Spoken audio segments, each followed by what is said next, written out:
ये इम्पॉसिबल बात है कि भारत और पाकिस्तान के बीच में जंग में कहा जा रहा है कि इस्लामाबाद पे कब्जा कर लिया। ये इग्नोरेंस थोड़ी है, ये बेवकूफ़ी थोड़ी है, ये तो पूरी तरीके से स्पॉन्सर्ड प्रोग्राम है। जिन लोगों ने ये काम किया है कायदे से उन सारे लोगों के इस्तीफे ले लेने चाहिए थे और उसमें लिख देना चाहिए कि आने वाले 25 साल तक उनको किसी तरीके की कोई नौकरी किसी मीडिया हाउस में नहीं मिलेगी। कम से कम इतना लिख दिया जाए कि यही वो टीम है जिसने इस्लामाबाद पर कब्जा किया था। हाँ, मेरे साथ आज एक सीनियर जर्नलिस्ट हैं आशुतोष। आप सब लोगों ने उनको अलग अलग मौक़ों पर टेलीविज़न चैनलों पर अलग अलग देखा है। आज जो हमारी बातचीत का, हमारी इस मुलाकात का सबब है वो आशुतोष की एक नई किताब है, रीक्लेमिंग भारत।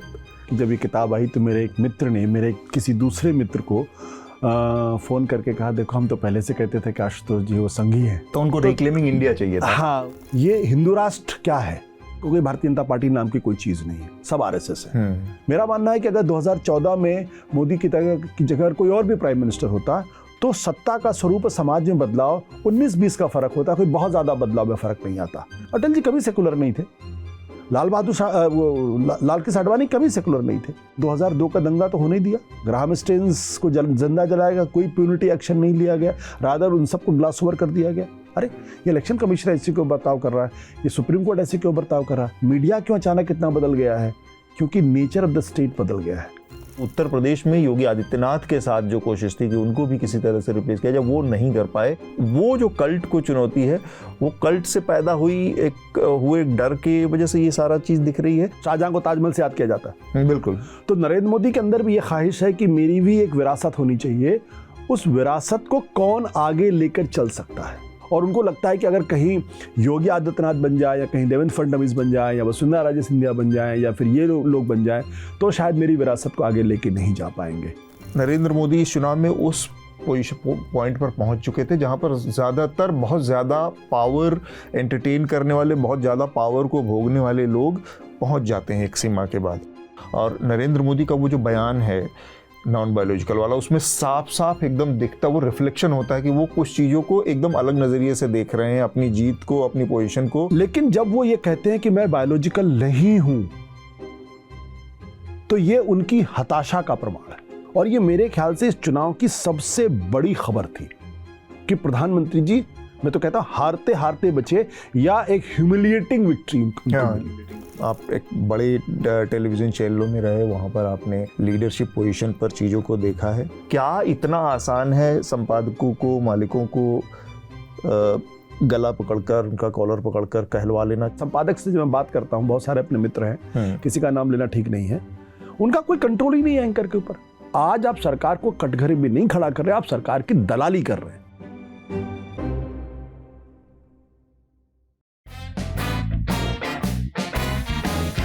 नमस्कार, एनएल इंटरव्यूज़ में आपका स्वागत है। काफ़ी सारी चीज़ें इस समय चल रही हैं भारत पाकिस्तान के मोर्चे पर। एक किस्म का बड़ा तनाव चल रहा है। पहलगाम के हमले के बाद भारत सरकार ने जो कार्रवाइयाँ की हैं वो थोड़ा आगे बढ़ती हुई दिख रही हैं। अब भारत पाकिस्तान ने भी उस पर प्रतिक्रिया दी है।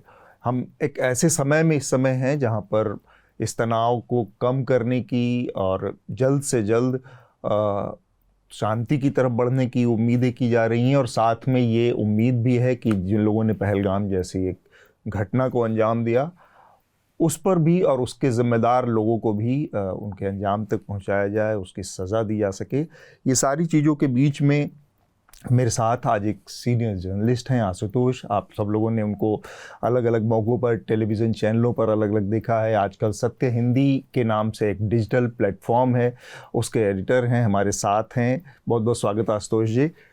और आज जो हमारी बातचीत का, हमारी इस मुलाकात का सबब है वो आशुतोष की एक नई किताब है, रीक्लेमिंग भारत। यह किताब आई है वेस्टलैंड प्रकाशन से और काफ़ी इसकी चर्चा है। अभी जब हम बातचीत कर रहे हैं तो एक दिन पहले ही आधिकारिक रूप से इस किताब का लोकार्पण हुआ है, विमोचन हुआ है।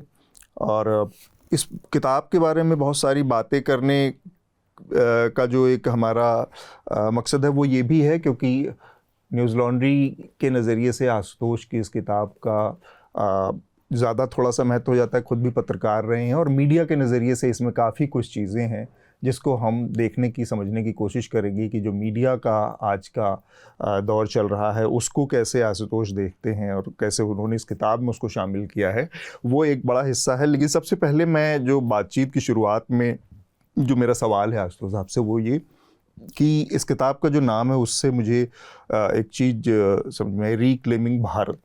तो ऐसा क्या माहौल था या ऐसी क्या चीज़ थी जिसको देखकर आपको लगा कि भारत को रिक्लेम करने की ज़रूरत है? कुछ लोगों को, कुछ ऐसे लोग जो जिम्मेदार, पढ़ते हुए तो बहुत कुछ समझ में आता है, लेकिन मैं चाहूँगा कि थोड़ा सा आप बताएं इस किताब के इस टाइटल की जो शुरुआत है और वहाँ से जो जेनेसिस है। अतुल जी, आपका बहुत बहुत शुक्रिया कि न्यूज़ लॉन्ड्री ने मुझे बुलाया इस इंटरव्यू के लिए।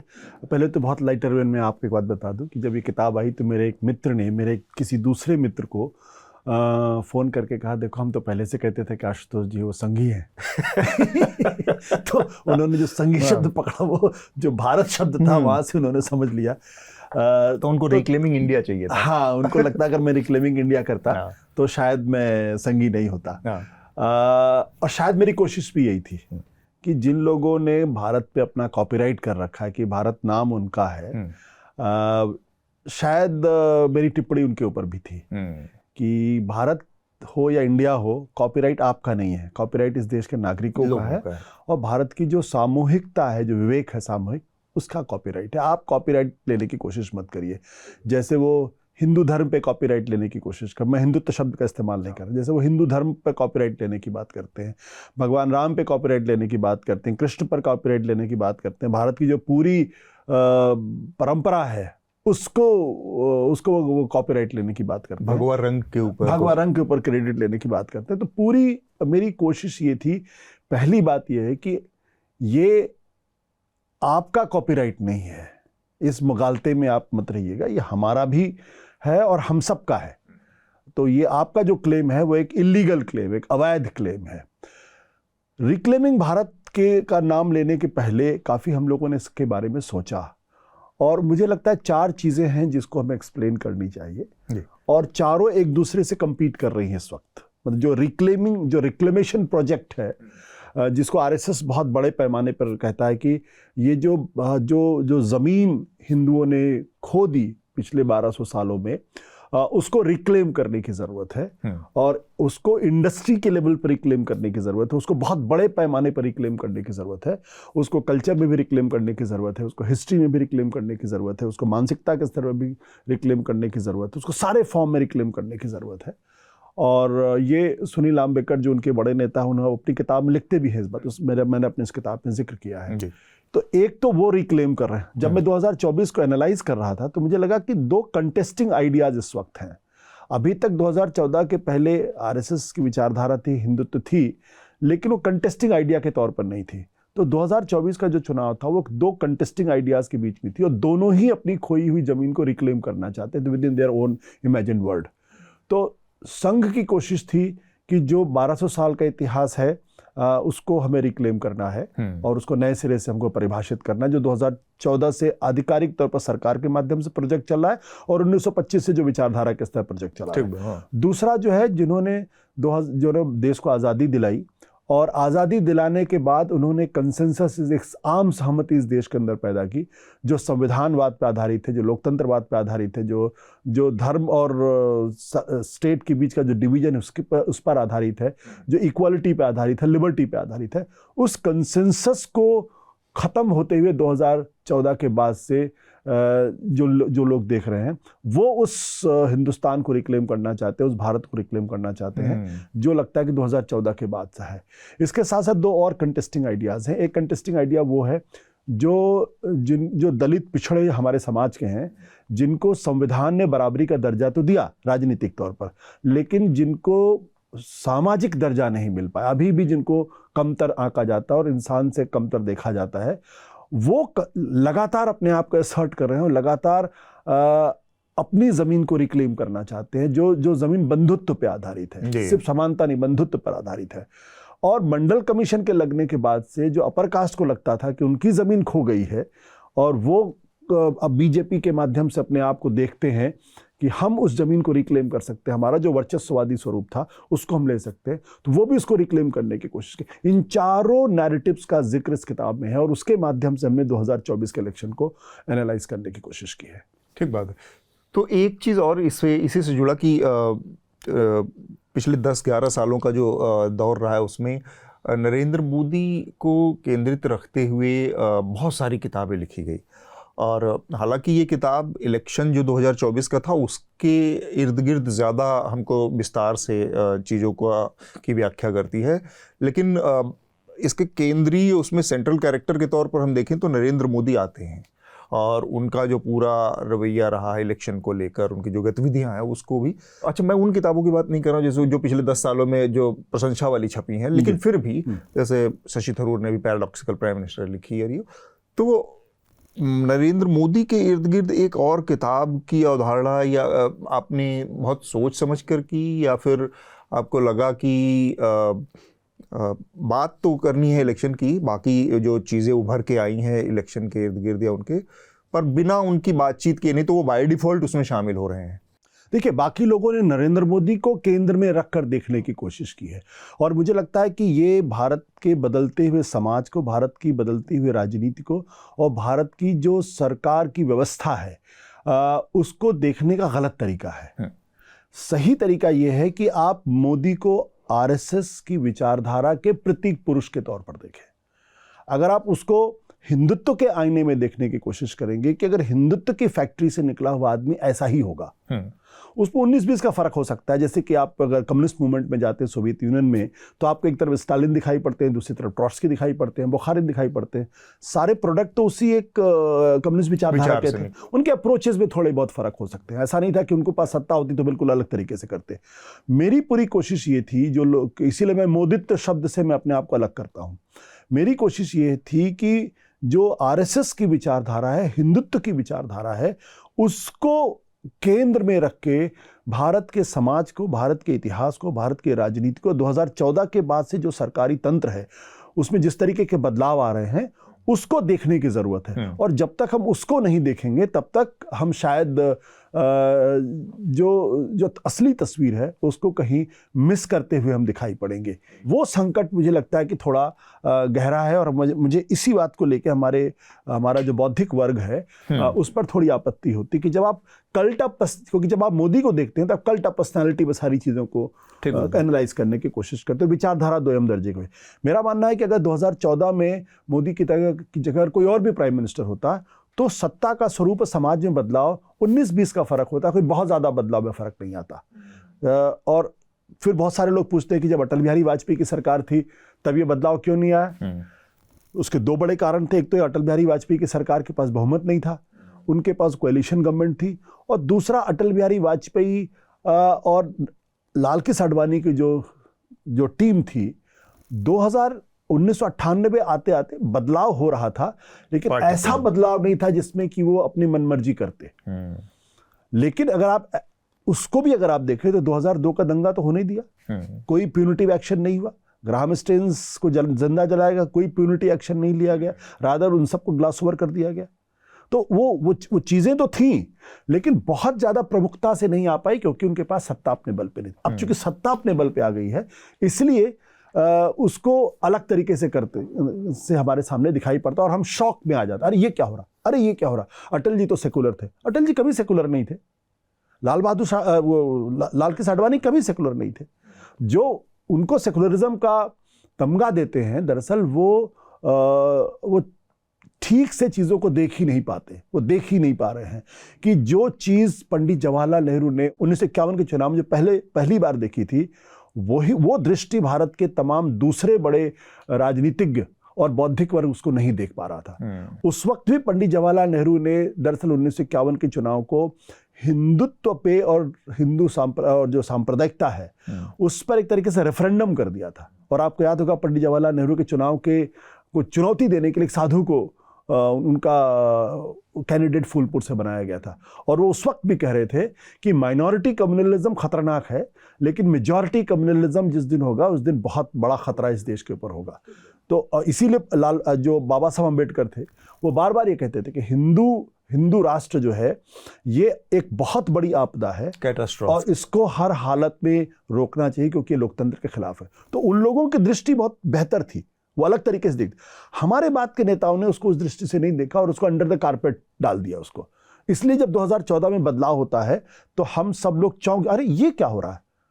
लेकिन जो लोग भी संघ की विचारधारा को अच्छी तरीके से फॉलो कर रहे थे, उनके विचारों को देख रहे थे, उनकी विचार प्रवाह को समझने की कोशिश कर रहे थे, उनको इस बारे में कोई संदेह नहीं था। मुझे भी कोई संदेह नहीं था कि इनके आने के बाद पहले की तरह ही चीज़ें चलेंगी। आपने बहुत अच्छे से एक्सप्लेन कर दिया कि एक आध जगहों पे मैंने आपका ये बयान भी देखा कि आपने कहा कि ये जो 14 में मनमोहन सिंह से नरेंद्र मोदी का जो हस्तांतरण हुआ है सत्ता का, ये बहुत ऐतिहासिक और कई मामलों में असाधारण है। ये कुछ ऐसा है कि जैसे 47 में अंग्रेज़ों से कांग्रेस पार्टी या जवाहरलाल नेहरू को सत्ता का हस्तांतरण हुआ था।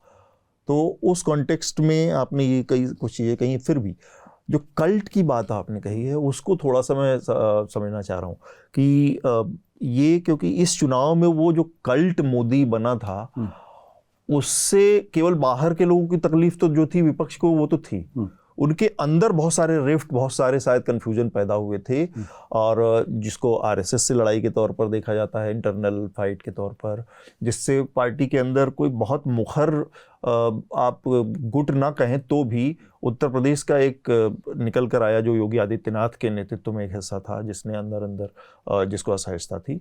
तो ये जो कल्ट वाला था उसने नुकसान पहुंचाया है इस पूरे उसको।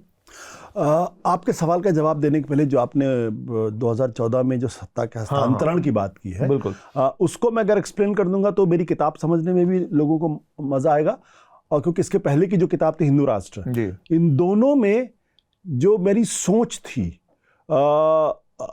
दुर्भाग्य से मैं उसको एक जगह पर संगठित नहीं कर पाया। ये मैंने बात जब किताब आ गई तब उसके बाद मुझे लगा नहीं कि एक जगह इसको एक्सप्लेन करने की जरूरत है।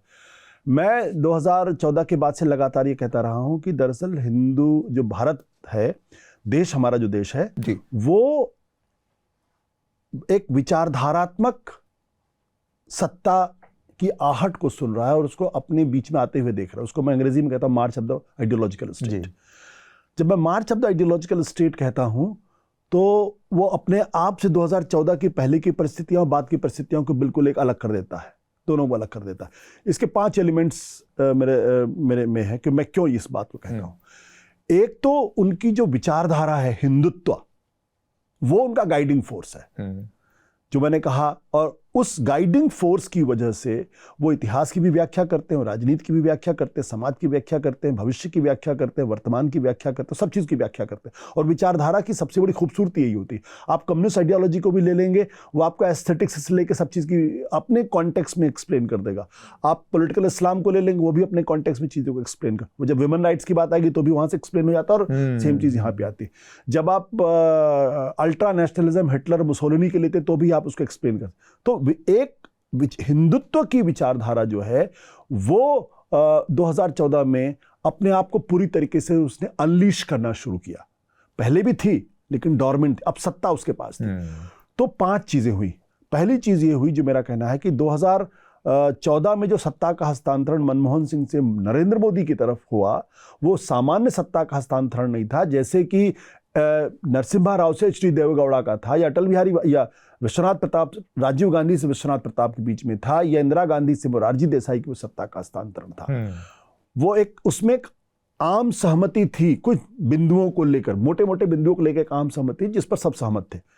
लेकिन 2000 मनमोहन सिंह से और मोदी के बीच में सत्ता का हस्तांतरण हुआ तो वो आम सहमति टूटी है, और वो टूटनी ही थी। ये बिल्कुल उसी तरीके से था जैसे 15 अगस्त 1947 में ब्रिटिशर्स से सत्ता भारत को मिली। मैं सिर्फ तुलना कर रहा हूं, मैं ये नहीं कह रहा हूं कि दोनों को, ब्रिटिशर्स के कंसर्न्स अलग थे, ब्रिटिशर्स के इश्यूज अलग थे, ब्रिटिशर्स की सोच अलग थी सरकार चलाने की, और बहुत सारी चीजें अलग थी। जब वो सत्ता भारतीयों के पास आई तो भारतीयों के कंसर्न्स अलग हो गए, सोच अलग हो गई, उनका विमर्श अलग था, सब कुछ था। ब्रिटिशर्स की सोच ये थी कि हिंदुस्तान को अपने कब्जे में रखते हुए हिंदुस्तान को चलाना है। हिंदुस्तानियों की सोच थी लोकतंत्र को लाना है और उसके साथ साथ नेशन बिल्डिंग करना है, एक आधुनिक भारत का निर्माण करना है। 2014 के पहले मनमोहन सिंह की सोच थी एक लिबरल डेमोक्रेटिक कॉन्स्टिट्यूशनल इंडिया की। ये जो सोच आई, जो इनकी सोच ये थी कि हमको इस लिबरल डेमोक्रेटिक कॉन्स्टिट्यूशनल जो व्यवस्था है इसको बदलना है, क्योंकि इसी व्यवस्था की वजह से हिंदू जो है वो 1200 साल तक गुलाम रहा है जी। हमें एक हिंदू राष्ट्र की कल्पना करनी है, और उस हिंदू राष्ट्र के रास्ते में जो कोई भी आएगा उसको खत्म करना है, वो एनिमी है। तो पहला तो दूसरा, नेचर ऑफ द स्टेट। जब मैंने कहा कि जब कंसेंसस टूटा तो एक नई विचारधारा आई। उस नई विचारधारा की वजह से उसने अपने हिसाब से स्टेट अपैरेटस को डिफाइन किया, और स्टेट बिल्कुल अलग तरीके से बिहेव करने लगा। हमें ज्यादा एक्सप्लेन करने की जरूरत नहीं है। आप बहुत सारी चीजों पर हम लोग चौंके, अरे ये इलेक्शन कमीशन ऐसे क्यों बर्ताव कर रहा है, ये सुप्रीम कोर्ट ऐसे क्यों बर्ताव कर रहा है, मीडिया क्यों अचानक इतना बदल गया है, क्योंकि नेचर ऑफ द स्टेट बदल गया है। गवर्नर क्यों इस तरीके से बिहेव कर रहे हैं, ये सारी चीजें बहुत कभी वक्त मिलेगा तो बहुत एक्सप्लेन करूंगा। तीसरी चीज जो थी वो ये थी, जैसे लेफ्ट लिबरल का एक रिवोल्यूशन होता है वैसे राइट विंग का रिवोल्यूशन भी है, और रिवोल्यूशन में 3 चीजें बड़ी महत्वपूर्ण होती है। एक, डिस्कनेक्टेडनेस फ्रॉम द पास्ट, दूसरा disruption in the present, and deconstruction for the future. Disconnected अगर आप देखें तो 2014 के बाद से पूरी तरीके से अपने आप को नेहरूवियन कंसेंसस से अलग डिस्कनेक्ट कर दिया है, पूरी तरीके से अपने आप को डिस्कनेक्ट करती है, बल्कि उनको रिडिक्यूल करती है, इंसल्ट करती है, इंटिमिडेट करती है, थ्रेटन करती है, उनको इरेज करने की कोशिश करती है, अपने आप उससे बिल्कुल नहीं जोड़ती है। डिसरप्शन तो हम सब लोग देख रहे हैं। आप किसी भी social group, media group, WhatsApp पे देख ले, आपको अंदाजा लग जाए कितना बड़ा डिसरप्शन। आपके अपने मित्र जो हैं वो आपसे किस भाषा में बात करने लगे हैं। स्टेट का पूरा पुलिस सिस्टम पूरी तरीके से बदल गया है। माइनॉरिटी के प्रति लोगों का रवैया पूरी तरीके से बदल, ये डिसरप्शन हम देख ही रहे हैं। और ये सारा डिसरप्शन जो स्टेट स्पॉन्सर्ड है, डिकंस्ट्रक्शन, ये सब क्यों हो रहा है? इसलिए हो रहा है क्योंकि हमको हिंदू राष्ट्र बनाना है, यूटोपिया। कम्युनिस्ट सिस्टम भी कहता है क्लासलेस सोसाइटी क्रिएट करना है, और उसकी जो कल्पना है उसकी दिशा में मेरा मानना यह है, हर वो स्टेट से जुड़ा हुआ हर वो अंग, समाज से जुड़ा हुआ हर वो हिस्सा जो उस यूटोपिया के कंस्ट्रक्शन में हिस्सेदारी नहीं लेगा, पार्टिसिपेट नहीं करेगा, उसको enemy of the state declare कर दिया जाएगा और उसको एनाइलेट करने की कोशिश होगी। अब वो चूंकि डेमोक्रेटिक सोसाइटी, इसलिए आप उस तरीके से नहीं कर सकते जिस तरह के कम्युनिस्ट रिजीम में हुआ, बट वो एनाइलेशन का प्रोसेस ऑन है। चौथी बात जो उसमें ये है वो कि एक कलेक्टिव माइंड है, उस जिससे मैं कहता हूं कि भारत के सामूहिक मानस का पुनर्निर्माण किया जा रहा है। वो एक प्रोपेगेंडा, भयानक तरीके का प्रोपेगेंडा इस देश के अंदर चल रहा है, जो खास विचारधारा की तरफ लोगों को मोड़ रहा है और खास विचारधारा के माध्यम से उनको सोचने के लिए मजबूर कर रहा है। ये बहुत ही इंपॉर्टेंट बात अपने आप में है कि कैसे मीडिया क्यों इस तरीके से बिहेव कर रहा है। मीडिया या सोशल मीडिया पे खास तरीके की चीजें क्यों चल रही है, व्हाट्सएप यूनिवर्सिटी का नाम क्यों आ रहा, क्योंकि माइंड को कंडीशन किया जा रहा, माइंड को कंडीशन किया जा रहा और बताया जा रहा कि ये जो माइनॉरिटीज के लोग हैं दरअसल इनकी वजह से हिंदू इतने सालों तक वो था, और हिंदुओं की अपनी कमजोरियां हैं, जो सत्य की बात करते हैं, सहिष्णुता की बात करते हैं, विनम्रता की बात करते हैं, दरअसल सारी कमजोरियां हैं, इनको दूर करने की जरूरत है। हमको एक बहुत ही मजबूत माचो वो बनाने की जरूरत है। अब इन 4 चीजों को अगर आप एक साथ देखने की कोशिश करें, तब आपको जो वर्तमान समाज जो बदल रहा है उसको देखने में मदद। और आखिरी चीज क्या है कि ये आइडियोलॉजी की एक खासियत होती है, वो हमेशा वो वार मोड में रहती है। अच्छा, हमेशा वार मोड, तो वो हमेशा शत्रुता की, वार में ही तो शत्रुता की बात आती है। एक दुश्मन हमेशा एक दुश्मन उसके बीच में रहता है, और वो उस दुश्मन को हमेशा डायरेक्टली इनडायरेक्टली एनहाइलेट करने की कोशिश करता है। क्योंकि इस वक्त हम डेमोक्रेटिक सोसाइटी में हैं, इसलिए उस एनहाइलेशन का और शत्रुता या शत्रु को निपटाने का जो तरीका है वो थोड़ा बदला हुआ है। कभी हम उसको वक्फ बिल के रूप में देखते हैं, कभी उसको हम ट्रिपल तलाक के रूप में देखते हैं, कभी मॉब लिंचिंग के तौर पर देखते हैं, कभी डिमोलिशन के तौर पर देखते हैं, but these are all instruments of war to annihilate your enemy. ये 5 चीजों को अगर आप देखेंगे तब आपको अपनी इर्द गिर्द चीजें जो है वो समझ में आएंगी। अब जब आपने कल्ट की बारे में बात करते हैं, कल्ट से आने से पहले इसी क्योंकि ये 5 बातों में एक बात निकल कर आई कि जो चेंज की बात आपने की, तो उसमें एक बड़ी चीज निकल कर आती है कि जो लगातार स्मूथ पावर ट्रांजिशन रहा लगातार, जिसमें आप एक डिसरप्शन देखते हैं 14 के बाद वाला, तो वह उससे एक मैसेज ये निकलता है, आपने जो अभी व्याख्या की उससे एक मैसेज ये निकलता है कि वो एक पार्टी कोई रहे, नेता कोई रहे, कोई भी ट्रांजिशन किसी को हो रहा हो, लेकिन एक बेसिक मिनिमम कंसेंसस था कुछ चीज़ों को लेकर, वो था कॉन्स्टिट्यूशन। तो अब आपकी बात से और किताब से गुजरते हुए ये ऐसा लगता है कि 2014 के बाद से उस कॉन्स्टिट्यूशन में कहीं ना कहीं वो जो कंसेंसस है वो मिसिंग होता जा रहा है, उस कॉन्स्टिट्यूशन पर किसी तरह के खतरा दिख रहा है। और ये बात 2024 के इलेक्शन से पहले एक बड़ा मुद्दा भी बनी, जब कई नेताओं ने स्वीकार किया और शायद उसका डैमेज भी हुआ, ये सारी चीज़ें हैं लगातार। तो क्या आप इस चीज़ को और थोड़ा आर्टिकुलेट तरीके से हमें समझाएंगे कि क्या ये वही चीज़ है जो मैं समझ पा रहा हूँ कि कॉन्स्टिट्यूशन जो बेसिक कंसेंसस तैयार करता था वहाँ से डेविएशन हुआ 14 के बाद? बिल्कुल, और मुझे लगता है कि ये फंडामेंटल है। हम अगर इस बात को नहीं समझेंगे तो हम इस विचारधारा के स्वरूप को ही नहीं समझते और इसके खतरे को भी नहीं समझते। मैं ये बात क्यों कहता हूं? मैं इसलिए इस बात को कहता हूं, जब मैंने कहा डिस्कनेक्टेडनेस फ्रॉम द पास्ट, दरअसल इन देयर हार्ट हिंदुत्ववादी आरएसएस और भारतीय जनता पार्टी, पहली बात तो ये मान के चलें क्योंकि भारतीय जनता पार्टी नाम की कोई चीज नहीं है, सब आरएसएस है। आरएसएस ने अलग अलग वर्टिकल्स क्रिएट किए हैं, हर वर्टिकल्स के अपने अपने सीईओज हैं, और आरएसएस का जो चेयरमैन है मोहन भागवत, वो सारे सीईओज को कहता है मोदी जी आपके पॉलिटिक्स के सीईओ हैं, आप कृपया काम करेगा 240 को जरा मुझे बताइए। तो इसको आरएसएस की ही गवर्नमेंट है, ये बीजेपी गवर्नमेंट एक फसाड है अपने आप में, आभासी चीज है। जब मैं ये उनको भारत के संविधान में एक रत्ती भर का भी यकीन नहीं है, ये आज की बात नहीं है। जब संविधान लागू हुआ था तब भी कहा था कि संविधान में भारत की आत्मा नहीं है। तिरंगे के बारे में कहा था कि इसमें 3 रंग है, ये अपशकुन है, हिंदू कभी इसको स्वीकार नहीं करेगा। ऑर्गेनाइजर में बाकायदा इसके लेख हैं और उस वक्त जो उनके प्रमुख थे, आरएसएस प्रमुख थे, उनके बयान है। इत्तेफाक की बात है सावरकर के बयान भी इसी तरीके से मिलते हैं। और आपको और जो 11 सितंबर नहीं बल्कि सरदार पटेल की चिट्ठी है जो गोलवलकर को लिखी थी, और जिसमें उन्होंने कहा था कि आपको संविधान मानना पड़ेगा और आपको भारत के तिरंगे को सलूट करना पड़ेगा। ये चिट्ठी थी जो शर्त थी जिसके आधार पर यह कहा गया था कि हम आपके ऊपर से बैन हटा सकते हैं। तो सरदार पटेल उस बात को देख रहे थे कि ये भारत के संविधान को मानने वाले लोग नहीं हैं। सरदार पटेल ने यह भी कहा था कि आप जबरदस्ती इस देश के ऊपर हिंदू राष्ट्र थोपना चाहते हैं जो देश कभी स्वीकार नहीं करेगा, बलपूर्वक थोपना चाहते हो, देश कभी स्वीकार नहीं। तो सरदार पटेल, पंडित जवाहरलाल नेहरू, बाबा साहब अम्बेडकर, ये उस खतरे को देख रहे थे कि ये संविधान को नहीं मानने वाले लोग हैं। हमने अपनी मेमोरी से इसको इरेज कर दिया। हमारे लोगों ने अपनी मेमोरी से इरेज कर दिया। जब आज वो सत्ता के शीट्स पर बैठे हुए हैं तो आप उसको धीरे धीरे इंप्लीमेंट कर रहे हैं, क्योंकि अभी भी 272 सीटें आपको, 282 सीटें ही मिलती, 303 ही मिली। अभी आपको संविधान बदलने के लिए आपको कम से कम 3/4 सीटें चाहिए या 50% के आसपास वोट चाहिए। जी। अब जो मैं आपसे कहना चाह रहा हूं कि वो ये है कि आजकल एक नया आइडियोलॉजिकल एडिफिस क्रिएट किया जा रहा है, जो इनके एंग्लिसाइज्ड जो एक नया तबका इनके साथ जुड़ा वो क्रिएट करने की कोशिश कर रहा है। और वो बहुत ही खतरनाक चीज है। खतरनाक चीज इसलिए है क्योंकि वो भारत के संविधान को वो क्रिश्चियन फ्रेमवर्क में देखने की कोशिश करते हैं। क्रिश्चियन फ्रेमवर्क क्यों? क्योंकि वो फिर जाते हैं क्रिश्चियनिटी के इतिहास में, जहां से कैथोलिक्स और प्रोटेस्टेंट्स के बीच में झगड़ा होता है। और झगड़ा क्या था? झगड़ा ये था कि एक राजा थे, उनका नाम है किंग हेनरी या क्या नाम, forgetting the name, king Richard शायद नाम था। तो 15वीं शताब्दी के आसपास उनको डिवोर्स लेना था और उन्हें चर्च से अलग हो गई और डिवोर्स लेना था। और पोप तैयार नहीं हो रहे थे इस बारे में, क्योंकि राजा डिवोर्स ले नहीं सकता था बिना पोप की अनुमति से।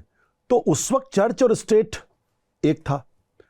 तब राजा ने तय किया कि ये पोप कौन होते हैं मेरी निजी जिंदगी में दखल देने के लिए, और उन्होंने अपने आप को डिस्कनेक्ट कर लिया। वहां से चर्च और स्टेट के बीच में सेपरेशन की एक लंबी लड़ाई चलती है, जिसमें काफी कत्ल गारत भी होती है। और तो जब हमारा संविधान, जब मॉडर्न सेंसिबिलिटीज, जब स्टेट और रिलीजन के बीच में डिफरेंशिएट करता है कि धर्म का काम अलग है, सत्ता का काम अलग है, दोनों एक आदमी के हाथ में नहीं होनी चाहिए, दोनों अलग अलग होनी चाहिए। ये एक फंडामेंटल नया डेवलपमेंट है जो मेडिवल हिस्ट्री में नहीं था, एंशिएंट हिस्ट्री में। राजा था, ही वाज वो ईश्वर का स्वरूप, ईश्वर से कनेक्टेड। हाँ, तो वो डिवाइन भी था और वो टेम्पोरल भी था।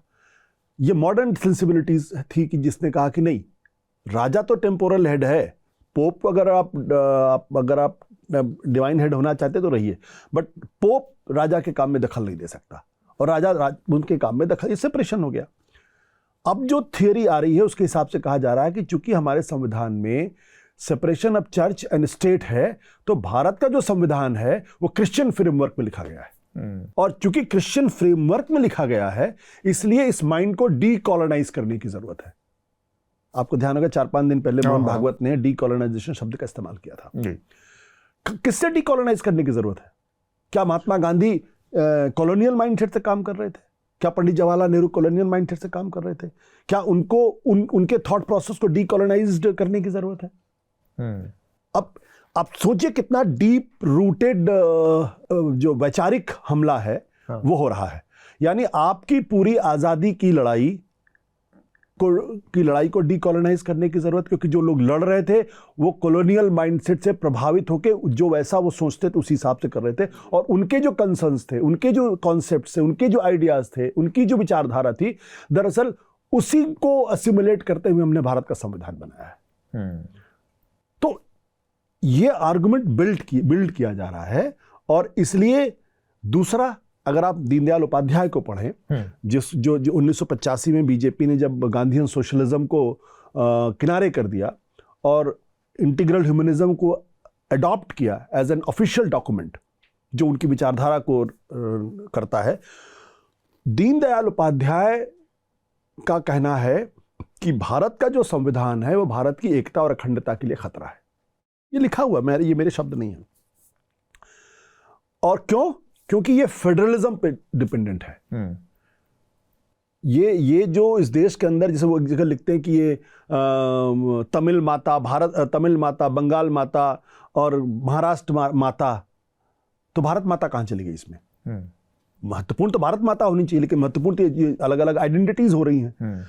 तो वो फेडरल स्ट्रक्चर को भारत की एकता के लिए खतरा मानते थे, और वो मानते थे कि ये फेडरलिज्म की वजह से भारत कमजोर है।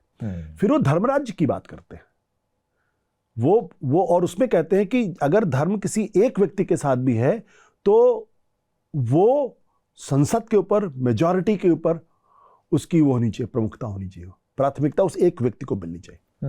तो वो संसदीय लोकतंत्र को भी नहीं मानते, नकार रहे हैं, मेजॉरिटी रूल को भी नकार रहे हैं, भारत के फेडरल स्ट्रक्चर को भी नकार रहे हैं, और वो धर्मराज्य की बात करते हैं, यानी स्टेट उनके बीच में जो सेपरेशन है उसको भी नकार रहे हैं। तो कहां से भारत का संविधान मानते? और यह बीजेपी का ऑफिशियल डॉक्यूमेंट है। बीजेपी उन्हीं दीनदयाल उपाध्याय इंटीग्रल ह्यूमनिज्म की बात करती है। तो क्या इस देश के अंदर धर्मराज्य होना चाहिए? अगर धर्मराज्य होगा, अगर हिंदू राष्ट्र होगा, तो फिर ये संविधान कहां जाएगा? तो संविधान की लाश पर ही हिंदू राष्ट्र बन सकता है, संविधान की लाश पर ही धर्मराज्य बन सकता है, इसके अलावा कुछ नहीं हो सकता है। और अब आपके मन में एक स्वाभाविक सा सवाल होगा कि भाई ये हिंदू राष्ट्र क्या है? तो जब मैं ये खोजने की कोशिश करता, मैंने अपनी किताब में इस बात का जिक्र किया, तो इसके वेग डिस्क्रिप्शंस मिलते हैं। ये नहीं बताते कि ये हिंदू राष्ट्र ऐसा होगा। इसका अलग अलग लोग अलग अलग तरीके की बातें करते हैं। जो मैंने अपनी सेंस ऑफ हिस्ट्री से जो मैंने चीज़ों को रिलेट करने की कोशिश की, मुझे लगता है कि ये कहीं ना कहीं जो इनकी हिंदू राष्ट्र की कल्पना है वो ईरानियन रिवोल्यूशन के पास जाके रुकती है। क्योंकि ईरानियन रिवोल्यूशन में भी, या जो दरअसल पॉलिटिकल इस्लाम का एक बड़ा स्वरूप है, उसमें अगर आप देखें तो वहाँ presidential form of the government भी है, वहाँ इलेक्शंस भी होते हैं, लेकिन इन सब के ऊपर एक अयातुल्ला खमेनी होता है और एक काउंसिल ऑफ क्लैरिक्स होता है। जो काउंसिल ऑफ क्लैरिक्स ये तय करता है, यानी धर्म गुरुओं का परिषद, जो ये तय करता है कि सरकार जो कदम उठा रही है, सरकार के पदों पर जो बैठे हुए लोग हैं वो धर्म के हिसाब से काम कर रहे हैं या नहीं कर रहे हैं।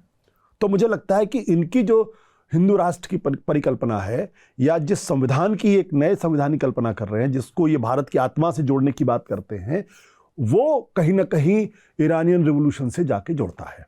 अब अगर इन सब चीज़ों को आप जोड़ के देखें तो ये चिंता बहुत स्वाभाविक है कि भारत का संविधान इनके हाथ में सुरक्षित नहीं है। और इसीलिए 400 सीटों के बारे में जब ये बात कर रहे थे तो इनके कई लोगों ने अति उत्साह में आके कहा कि हमें 400 सीटें मिल जाएंगी तो भारत के संविधान को बदल देंगे। और के सुदर्शन ने तो खुलकर कहा है। हाँ। जब करण थापड़ ने उनसे इंटरव्यू में पूछा तो उन्होंने कहा कि हम संविधान को नहीं मानते, this has to be scrapped. Rajju Bhaiya ने 1993 में इंडियन एक्सप्रेस में लेख लिख कर कहा था कि मुझे नहीं चाहिए। अभी हाल में प्रधानमंत्री की जो इकोनॉमिक काउंसिल के मेंबर जिनकी भी हाल में डेथ हुई है, मैं नाम उनका भूल रहा हूँ, उन्होंने तो कहा था भारत को नया संविधान चाहिए। बिल्कुल नया संविधान की जरूरत है। कुछ लोग तो उन्हीं प्रधानमंत्री करीबी लोग कहते हैं कि भारत में टू मच डेमोक्रेसी है। तो हम फिर से उस सवाल पर आते हैं जो सवाल इस वाली बहस में थोड़ा पीछे चला गया कि कल्ट की जो बात हुई कि मोदी ने अपने आप को 10 सालों में ऐसा कल्ट बना लिया जिससे खुद उनके अंदर बहुत सारे विरोधाभास पैदा हुए। एक तो आरएसएस, वो उससे अलग हुआ कैसे नहीं हुआ, वो भी इस किताब में उसका एक पहलू है कि कैसे आरएसएस 2024 के चुनाव में कितना इन्वॉल्व हुआ, कितना बाद में इन्वॉल्व हुआ, वो सारी चीज़ें।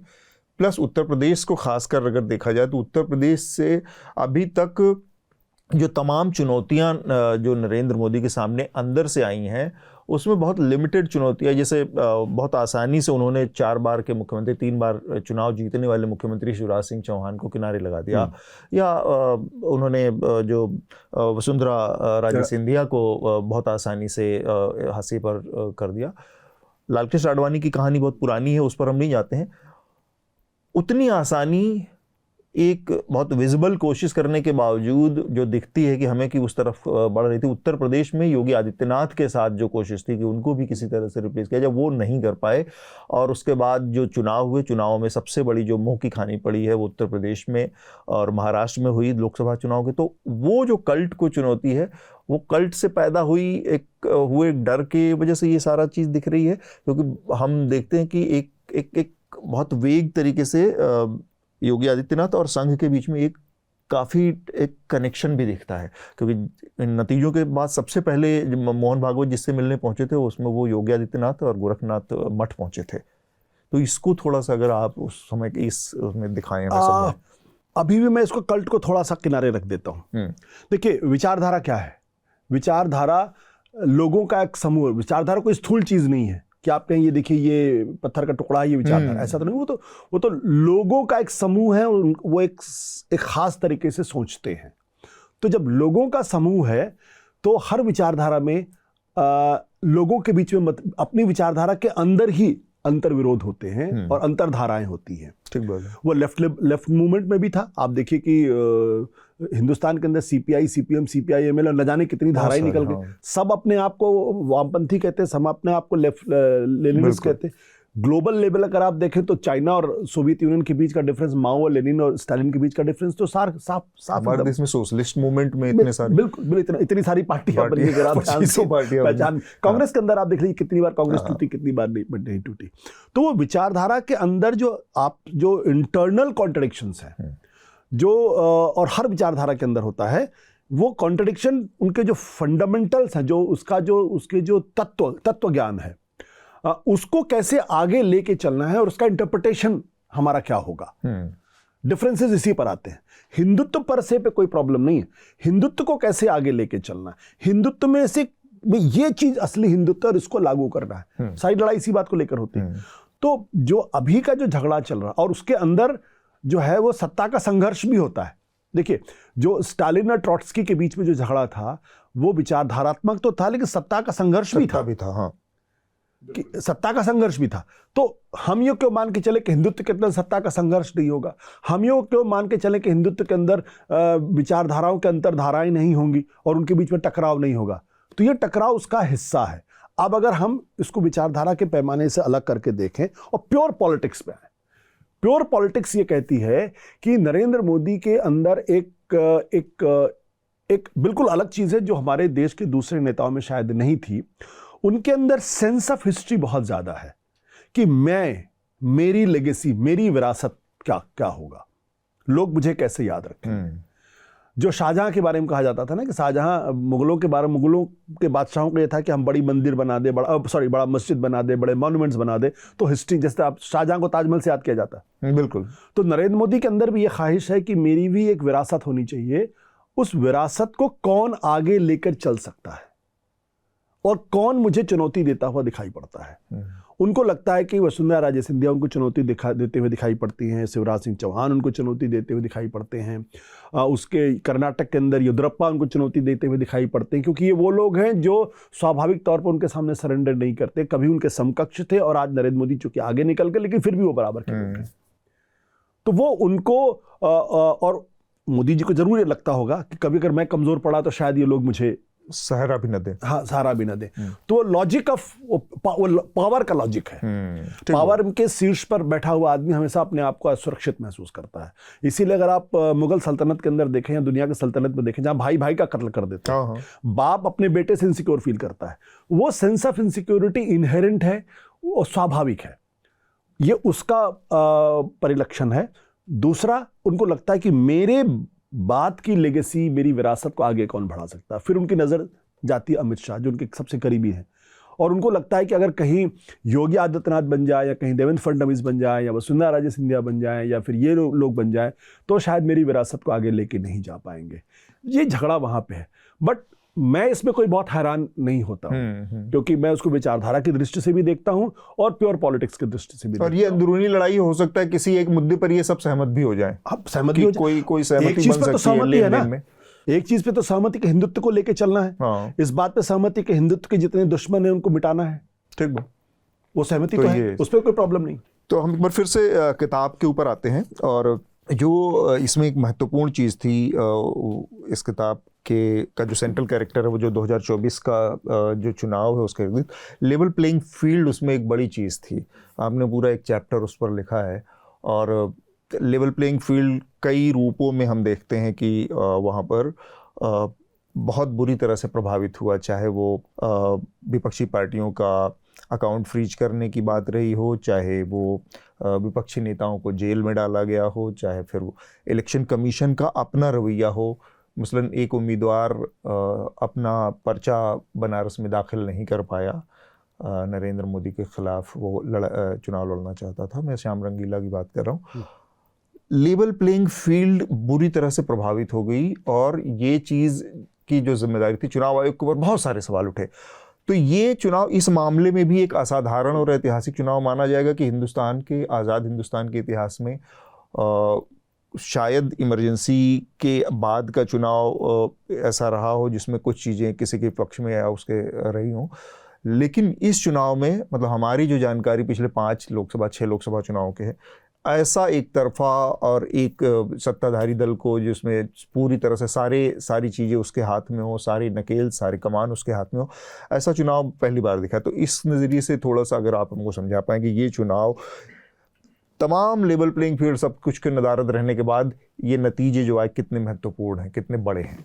बहुत सारे लोगों को हैरानी होती है कि इलेक्शन कमीशन ऐसा क्यों कर रहा था, और इलेक्शन कमीशन लगातार एक खास तरीके से बर्ताव कर रहा। मेरा मानना यह कि जो विचारधारात्मक राष्ट्र राज्य है, ये जिसको हम आइडियोलॉजिकल स्टेट कहते हैं, उसमें इलेक्शन कमीशन अगर इस तरीके से बिहेव कर रहा है तो मुझे कोई हैरानी नहीं, बल्कि मुझे तो लगता है कि इलेक्शन कमीशन थोड़ी ज़्यादा ही रीढ़ की हड्डी दिखा रहा है। कायदे से तो नहीं दिखानी चाहिए उसको, कभी कभी दिखाता है वो तो, क्योंकि अगर वो, उसकी भी एक भूमिका है, उसको भी हिंदू राष्ट्र की जो कल्पना है, हिंदू राष्ट्र बनाने का जो यूटोपिया है, उसमें उसको पार्टिसिपेट करना है।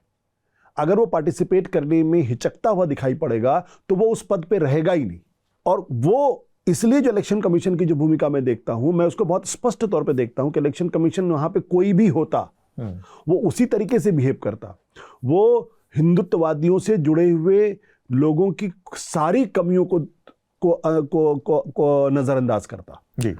2024 का चुनाव हिंदुस्तान के इतिहास का सबसे कम्युनल चुनाव है, जहां देश के प्रधानमंत्री ये कहते हैं कि तो इन्फिल्ट्रेटर्स हैं, ये हमारे आपके मंगलसूत्र को छीन लेंगे, ये अगर सत्ता में आ गए तो देश के अंदर शरिया कानून लागू हो जाएगा, ये अगर सत्ता में आ गए तो राम मंदिर को ये लोग डिमोलिश कर देंगे। इस भाषा के ऊपर तो जो लोग इसका इस्तेमाल कर रहे थे, कायदे से उनके खिलाफ मुकदमा दर्ज होना चाहिए था और 6 साल के लिए उनके वोटिंग राइट सीज कर देने चाहिए थे। और ऐसा हुआ बाला साहब ठाकरे के साथ मुंबई में हो चुका है। तुम कोई नई बात नहीं कर रहा हूं, लेकिन उसके बावजूद इलेक्शन कमीशन कुछ नहीं करता। इलेक्शन कमीशन चुपचाप पार्टी के अध्यक्षों को नोटिस भेजा, वो तो एक औपचारिकता है, मतलब कि कल कोई पूछे तो मैंने कहा मैंने तो नोटिस भेजा था।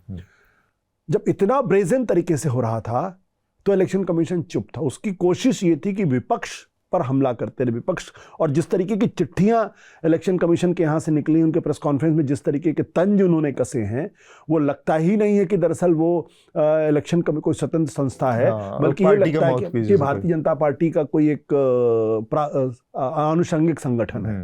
तो इसलिए लेवल प्लेइंग फील्ड बिल्कुल नहीं था। कुछ अनएक्सप्लेन चीजें होती हैं उसमें, जैसे कि फर्स्ट फेज के चुनाव होता है, 10 दिन के बाद आप वोट परसेंटेज बताते हैं 6% बढ़ गया। और आज के ज़माने में, मैंने तो इलेक्शन कमीशन कवर किया जब टीएन सेशन थे, जब बैलेट पेपर से होता था, जब सारे डेटा इकट्ठे किए जाते थे, फिर उनको कोलेक्ट किया जाता था, फिर डेटा दिया जाता था। 5:30 बजे प्रेस कॉन्फ्रेंस होती थी जिस दिन वोटिंग होती थी, और उस दिन एक टेंटेटिव डेटा दिया जाता था। अगले दिन 10 बजे, ये उस दिन प्रेस कॉन्फ्रेंस में कह देते थे जो डिप्टी इलेक्शन कमिश्नर थे कि अगले दिन 10 बजे तक आपको फाइनल डेटा दे देंगे। अगले दिन 10 बजे वो फाइनल डेटा मिल जाता था और उसमें कभी कोई बदलाव नहीं होता था। ये अपने आप में बड़ा एक विरोधाभास और कॉन्ट्रडिक्शन है कि जब इलेक्टोरल वोटिंग मशीन के खिलाफ तर्क दिए जाते हैं, तब वो कहता है कि ये ज़माना बदल गया है और बहुत ज़्यादा वक्त लगता है काउंटिंग में, सारी चीज़ें होती हैं, इसलिए पीछे जाने का कोई मतलब नहीं है और ये हमारी एफिशिएंसी को बढ़ाता है। वही इलेक्शन कमीशन इस बात का कोई जवाब नहीं दे पाता है कि अब आप 10 दिन बाद डाटा अपडेट कर पा रहे हैं, वो इमीडिएट जो कि हो जानी चाहिए टेक्नोलॉजी के ज़माने में, तब वो चीज़ वहाँ से नदारद हो जाती है जो एफिशिएंसी का मसला है। नाउ द टेक्नोलॉजिकल एडवांसमेंट इतना ज़्यादा हो गया है कि everything is available at a click of a button. जब क्लिक ऑफ अ बटन पर अवेलेबल है तो 10 दिन तक आप क्या कर रहे थे? पहले 2 फेज के 10-10 दिन, 12-12 दिन डिले हुए। तो आप और हम जब इस सवाल को पूछते हैं तो हमको कह दिया जाता है कि आप भारत की जो लोकतांत्रिक चुनावी व्यवस्था है उस पर आप सवाल खड़े कर रहे हैं। आप 10 दिन बाद आप दे रहे हैं, जबकि उसी दिन, चलो मान लिया कि 5:30 बजे तक वोटिंग खत्म हुई, 7:30 बजे तक खत्म हुई, आप 7:30 बजे मत दीजिए। आप चेक, क्रॉस चेक, रीचेक कर रहे हैं, आप रात 10 बजे दे दीजिए। चलिए रात 10 बजे तक नहीं, आप अगले दिन 10 बजे दे दीजिए। जब बैलेट पेपर के ज़माने में अगले दिन 10 बजे तक फाइनल फिगर्स आ जाती थी, तो आज टेक्नोलॉजिकल एडवांसमेंट के ज़माने में आप 10 दिन बाद फिगर क्यों दे रहे हैं? और आपके पास कोई लॉजिकल एक्सप्लेनेशन उसका नहीं है। तो संदेह तो मन में होगा, और इसमें तो कोई दो राय, ये तो इसमें कोई डिबेट ही नहीं है। इलेक्शन कमीशन तो पूरी तरीके से सरकार के हाथों में खेलता हुआ एक संगठन है जो सरकार के कामों में मदद कर रहा है। तो there is no level playing field. चुनाव के पहले आप देखिए कांग्रेस पार्टी का अकाउंट सीज हो जाता है, हिंदुस्तान के 2 मुख्यमंत्रियों को अरेस्ट कर लिया जाता है। ये कभी पहले हुआ? इसके अलावा जो बिहाइंड द कर्टेन जो होता है उस पर तो हमारी नजर ही नहीं जाती। सारे विपक्षी पार्टियों के जो फाइनेंशियल रूट्स हैं उनको स्क्वीज कर दिए जाते हैं। सारे जो इस देश के बड़े बड़े डोनर्स हैं उनको मैसेज चला जाता है कि अगर आप विपक्ष के लोगों को अगर आप फाइनेंशियल मदद करेंगे तो फिर आपकी हालत में हम खराब कर देंगे। और ये तो मुझे लोगों ने कहा जब मैं आम आदमी पार्टी में था, मुझे अच्छी तरीके से पता है। I know this for sure कि सबके पास फोन जाते हैं, सबको मना किया जाता है कि अच्छा आप तो आम आदमी पार्टी को वोट कर रहे हैं, ठीक है देखते हैं। तो ये आप कोई पार्टी चुनाव कैसे लड़ सकती है अगर आप उसके फाइनेंशियल अगर रोक देंगे, अगर आप उनके नेताओं को जेल में डाल देंगे, अगर उनके अकाउंट को फ्रीज कर देंगे। इलेक्शन कमीशन आपकी मदद करने आता नहीं है। आपके कैंडिडेट्स के खिलाफ ईडी और सीबीआई और पुलिस पहुंच जाती है। जैसे चुनाव की प्रतिक्रिया शुरू होता है अचानक आपको पता चला नोटिस मिल रहा है। Where is the level? तो आप यहाँ से जब किताब से गुजरेंगे, मतलब बाहर से चुनावी प्रक्रिया बीत जाने के बाद ज़्यादातर जो आम आदमी होता है, आम जनमानस होता है, उसको लगता है कि ये सारी चीज़ें ऐसी है जो आती हैं चली जाती हैं, लेकिन बाकी सब सुचारू चलता है। लेकिन कुछ चीज़ें बहुत परमानेंट डैमेज। जब आप किताब को पढ़ेंगे और ये लेवल प्लेइंग फील्ड की स्थिति को समझेंगे तब आपको समझ में आएगा कि जो चीज़ें हो रही थी वो दरअसल कितना मायने रखती हैं और उनका कितना बड़ा प्रभाव पड़ता है आगे पूरी चुनावी प्रक्रिया पर, पूरी लोकतांत्रिक प्रक्रिया पर। यहाँ से मैं थोड़ा सा बनारस के चुनाव के नतीजों पर आता हूँ। उस पर भी एक पूरा चैप्टर है। और बनारस के चुनाव नतीजे इस लिहाज से बहुत महत्वपूर्ण है कि नरेंद्र मोदी 2019 के मुकाबले 2024 में उनके जो जीत का मार्जिन था उसमें करीब 3.25 लाख वोट की गिरावट आई। पिछली बार वो 4,80,000 के आसपास वोटों से जीते थे और इस बार वो 1,52,000 वोट के आसपास जीते हैं। तो उनके जीत के मार्जिन में एक बहुत बड़ी गिरावट है। ये इसको मतलब किताब तो बहुत डिटेल में इस पर बात करती है, पर मैं थोड़ा सा उसको समझना चाहता हूँ क्योंकि उस दौरान जब वहाँ पर पोलिंग हो रही थी और पोलिंग के दिन तक मैं वहाँ पर था बनारस में, तो जो चीज़ मुझे समझ में आई, जो पकड़ में आई, वो अनुभव मैं थोड़ा सा रखना चाह रहा हूँ। और इसके अलावा भी बहुत सारे फैक्टर होंगे आई एम श्योर। तो एक चीज़ ये थी कि एक बड़े जिसको कि आप कह सकते हैं कि जो जिला स्तर के बड़े नेता होते हैं बीजेपी के, वो उनके साथ में बैठा था और काफ़ी देर तक तो मेरे मन में ऐसा ही सवाल है, मैंने कहा कि पोलिंग हो रही है, चुनाव हो रहे हैं, तो आपकी जिम्मेदारी आज की क्या है? आप यहाँ पे इतने आराम से, हम लोग पिछले 3 घंटे से बैठे हुए हैं, बातचीत कर रहे हैं। तो उनका ये कहना था कि ये तो वोट बढ़ाने की बात है केवल, मतलब वोट मार्जिन बढ़ाने की, जीत का मार्जिन बढ़ाने का चुनाव है, हमारे लिए ये कोई चुनाव नहीं है। और इसके अलावा हमने पिछले उसमें, और मैं एकदम उनके वर्ड बाय वर्ड उनको शब्द से कोट कर रहा हूं, उनका ये कहना था कि इस चुनाव में हमने कुल 1.5 लाख नए वोटर बनाए हैं, नए वोटर बनाए बनारस की लोकसभा कॉन्स्टिट्यूंसी के। अब ये 2 चीज़ों की इस तरफ इशारा करती है, जहाँ से एक स्टोरी भी निकलती है, वो स्टोरी भी हमने की बाद में, वो है इलेक्टोरल रोल में कैसे नए लोगों को जोड़ा जा रहा है, घटाया जा रहा है, वो एक अलग सेपरेट इशू। लेकिन इतने आराम से एक आदमी बैठा हुआ है वोटर पोलिंग के दिन, और उसके दिमाग में सिर्फ ये है, तो एक तो लगता है कि वो बहुत कॉम्प्लिसेंट था, वो बहुत ही ज़्यादा आराम की स्थिति में था, उसको कोई चिंता नहीं थी। इसके अलावा भी कुछ फैक्टर नज़र आते हैं आपको? आपने देखे जैसे कि एक वो था कि आरएसएस पूरी तरह से इसके एक खिलाफ चल रहा था, और तीसरी चीज़ ये मीडिया के नज़रिए से, जो कि पूरी तरह से इस चीज़ को पकड़ पाने में फेल रहा अक्रॉस द उत्तर प्रदेश, कि वास्तव में लोगों के अंदर बीजेपी के खिलाफ एक किस्म का गुस्सा और एक रोष का वोट पड़ रहा था, जो कि उसको 62, 65 और 72 से यहाँ तक ले आने का काम कर रहा था 35-34 सीट के पास। इत्तेफाक की बात देखिए कि आपका भी बनारस से रिश्ता है, मेरा भी बनारस से रिश्ता है। हाँ। हम अच्छी तरीके से जानते हैं कि बनारस का अपना एक मिजाज है जी, जिसको बहुत अच्छी तरीके से केदारनाथ सिंह ने अपनी कविता में उसका जिक्र किया है। जो आदमी उस कविता को पढ़ेगा वो समझ जाएगा कि बनारस एक कोई मिट्टी गारे का शहर नहीं है, दुनिया की सबसे पुरानी धार्मिक नगरी है, जीवंत सभ्यता है, जीवंत सभ्यता है, और वो अपने खास अंदाज में चलती है। उसकी अपनी एक अलग गति है, उसका अलग स्पंदन है। मुझे लगता है कि ये एक महत्वपूर्ण स्थिति थी। इस स्पंदन के खिलाफ जब वहाँ चीज़ों को बदलने की कोशिश की गई तो बनारस ने रिएक्ट किया। बनारस ने उसको बहुत कायदे से रिएक्ट किया। जो लोग इसको 1.5 लाख वोटों की जीत से देखते हैं, मुझे लगता है कि उनको ये बात समझनी चाहिए कि चुनाव के कुछ दिन पहले वहाँ अमित शाह क्या कर रहे थे। अगर वो नहीं होते तब क्या होता वहाँ?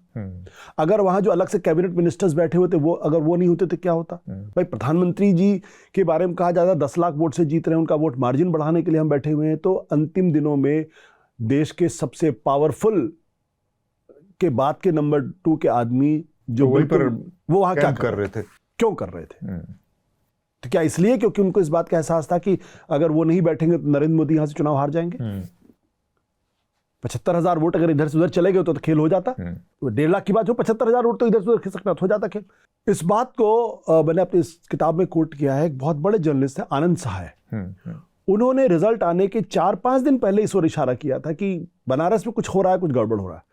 वहाँ के लोग भी इस चीज़ को कह रहे थे कि ये तो बनारस को ही इन्होंने बदल दिया है, क्या समझते हैं?